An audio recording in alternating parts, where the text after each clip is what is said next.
Domāju, ka svarīgākais ir tas, ka var būt kaut kādu interesantu pieredzi un arī citiem nodot to. Tas, man liekas, ir būtiski.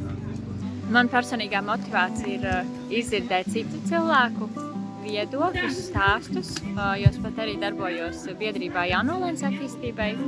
Un attiecīgi dzirdēt, kā iet mums kaimiņiem, kas ir tie izaicinājumi, vēlmes, vai tas kā arī sakrīt ar to, kā iespējams mēs saredzam to dzīvi, un arī mēs savā pusē ļoti daudz domājam to, kā savstarpēji sadarboties, kā atbalstīt, kā palīdzēt kā viens otram un spēcināt. Pats galvenais ir tas, ka es pats dzīvoju šajā teritorijā, attiecīgi man ir interesanti tā, lai varētu uzlabot teritoriju, kurā es dzīvoju, lai iedzīvotājiem un draugiem arī būtu labi apstākļi dzīvošanai. Man ļoti patīk sabiedrība, man ļoti patīk, ka cilvēki izsaka savas domas, ka nav vienaldzīgi, nesēž tikai savos stūrīšos, savās mājās neiet ārā, bet piedalās, tā kā piemēram šodien, ja, daudz cilvēku, cik daudz, attiecīgi. Daudz, ja? Un ja mēs to nemotivēsim un neiesim tādā, tad mēs vienkārši paliekam inerti jau. Cilvēkiem ir jārunā, cilvēks vajag iesaistīt dažādos pasākumos. Tos, kas tikai nedaudz grib iesaistīties, jāiesaistē nedaudz. Tos, kas grib vairāk iesaistīties, jāmēģina iesaistīt vairāk. Un tā gada no gada, tā būs vienmēr. Tad droši vien visvairāk mēs varam iesaistīt ar savu piemēru, caur runāšanu, caur draudzēšanos, caur to, ka tās savas pozitīvās pieredzes tur nevis tikai pie sevis, tu aizēj mājās un viss tur paliek, bet, nezinu, tu strādā tajā pašā novadā, tu dalies saviem kolēģiem, tu dalies saviem kaimiņiem, tu dalies saviem, ja ar bērniņu, tad tā kā bērndārza kolēģi, tā kā vecāki, un ja bērni skolā ar tiem vecākiem, un tu dalies tam pozitīviem pieredzēm, jo noteikti neviens instruments mūsdienās nav efektīvāks kā manas degošas acis, kas stāsta, ka es biju tur Jāņupē pie karjera, un tur bija tik daudz forši cilvēku, un es dzirdēju tādas iedvesmojošas lietas, un tur, piemēram, ka Jāņupē viņi gribētu, ka viņiem būtu, nezinu, savs tirgus laukums, hei, bet tā ir baigi labā ideja, varbūt mēs arī varam kaut ko tā domāt savā pusē, un tikai caur to, ka mēs šādi viens ar otru runājam, var cerēt to, ka viņš mani sadzirdēja, un kad arī pamanīja, pie mums ir tāds pasākums, un ja stāsta, ka jā, ka mēs tur veidojam tādu pasākumu un atnāc un būs jauki, ja es tur jau zinu, ka tā biedrība vai organizācija vai pašvaldība tur jau taisa tādus un tādus pasākumus, ka man ir ļoti interesanti, ka caur to iesaistīt, jo neviena afiša, neviens Facebook pasākums, nestrādā tik ļoti, kā ja es ar savu pieredzi tev stāstu, un tad tā kā esmu tā tava drošā sala ienākt jaunajā vidē.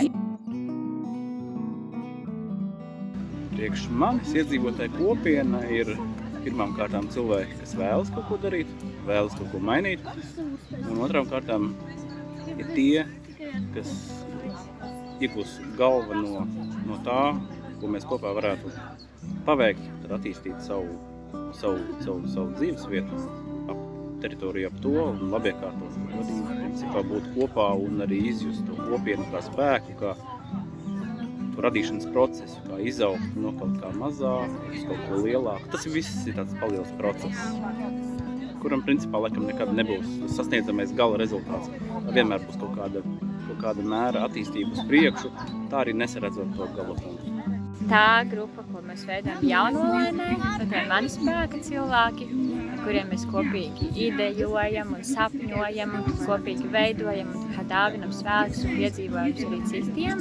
Ka tie ir tie mani cilvēki, bet tā globāli, tie ir arī līdzīgi kā šeit, tie cilvēki, kas ir atnākuši, kas ir uzticējušies tam vienam cilvēkam, kas mutiski teica nāc, un ka ir tas kāds, kas pavalk, un tie pārējie, kas nāk un dara un piedzīvo.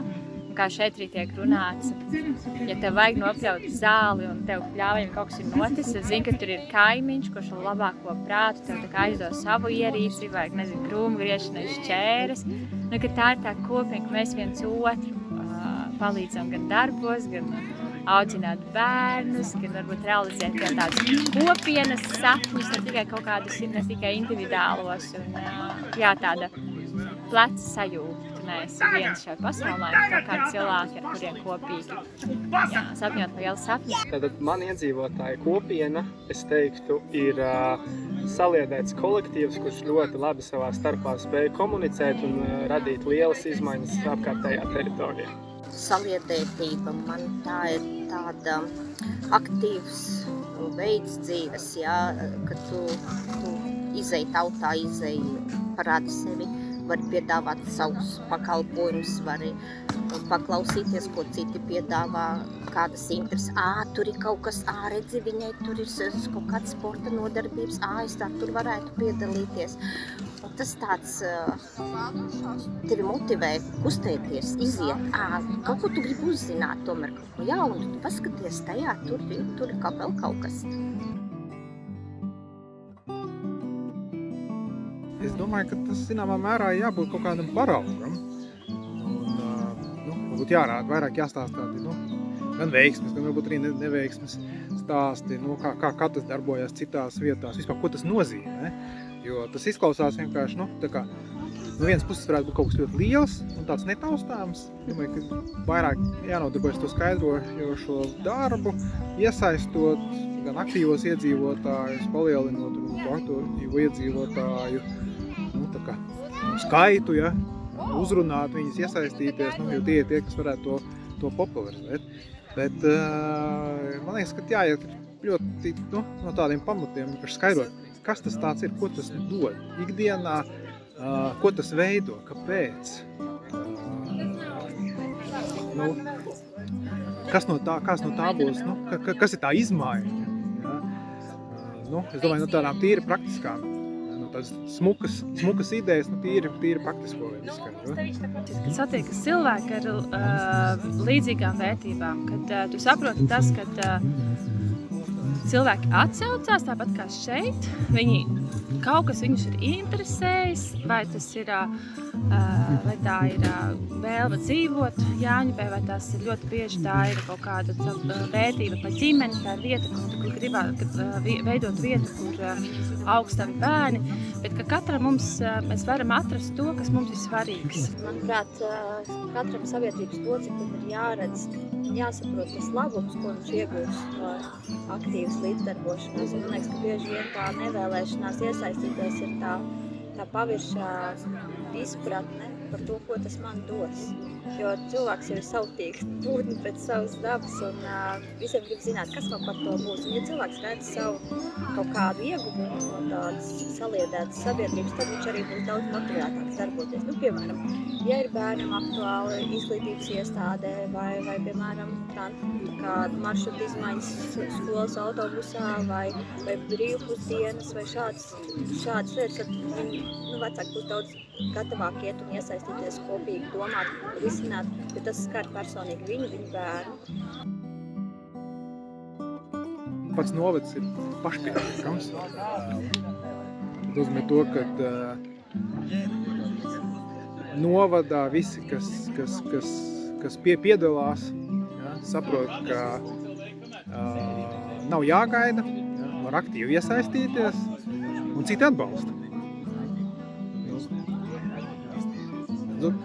Īstenībā ļoti gribētos nokļūt tādā vietā, bet es domāju, ka tas ir tāds, līdzīgi kā tu sakop kaut kādu vienu vietu, pakāpenes dārzā, lēnām audzēji klāt. Tad kaut kur ir jābūt tam ierosinātām, bet vienā vārdā pašpietiekams. Katrs zina, kāpēc viņš tur dzīvo, katrs zina, ko dod novadam, katrs zina kaut kādas iespējas, kaut kādas resursus un neko negaida, darbojās un dara un aicina citus. Tas ir novads, kurā skan balsis. Tā ir vieta, kad tu iebrauc un tu redzi tādas mazās lietas, kad ir kaut kādas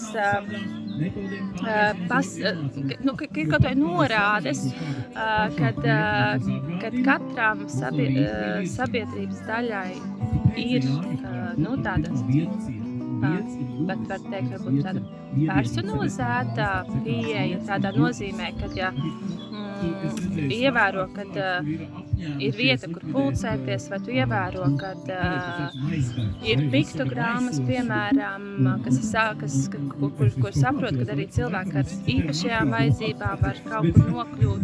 Es pieļauju, ka tā ir tāda vieta, kur cilvēki arī vēlas sanākt kopā un kur cilvēkus sagaida, un kur viņiem tiek radīta iespēja sanākt kopā. Es domāju, ka tur uzreiz domas ēka ir 2 reizes mazāka, jo tas atvieglot birokrātiskajam sektoram darbu, tāpēc, ka cilvēki ir pašorganizējās, viņi paši var atrisināt daudzas problēmas un nesūtīs neskaitāms iesniegums par to, kas būtu jārisina vai ieteikums. Tas viss notiktu dabīgi, sākoties no reāli no apakšas uz augšu. Tas ļoti atvieglot, man liekas, vispār tādu pārvaldību. Piemēram, iedzīvotāji redz, kas viņiem pietrūkst savā kopienā, viņi meklē risinājumu sākotnēji savā starpā, ja viņi neatrod šo risinājumu, viņiem varbūt ir idejas, viņi aiziet uz nākamo līmeni, meklē biedrību vai juridisku kaut kādu institūciju, ar kuru viņi var vai nu realizēt projektu, vai varbūt pašvaldību piesaistīt finansējumu, piesaistīt, atrisināt šo jautājumu. Un tad, ja galīgi nekāda reku nāk pašvaldība palīgā, meklē valsts finanšu instruments vai meklē šos te risinājumus. Un man liekas, ja tā notiktu visās vietās, tad taču tik daudz problēmas tiktu izskaustas jau tajos sākotnējos līmeņos, ka viņām pat nebūtu jāaiziet līdz domai vai līdz valsts līmenim.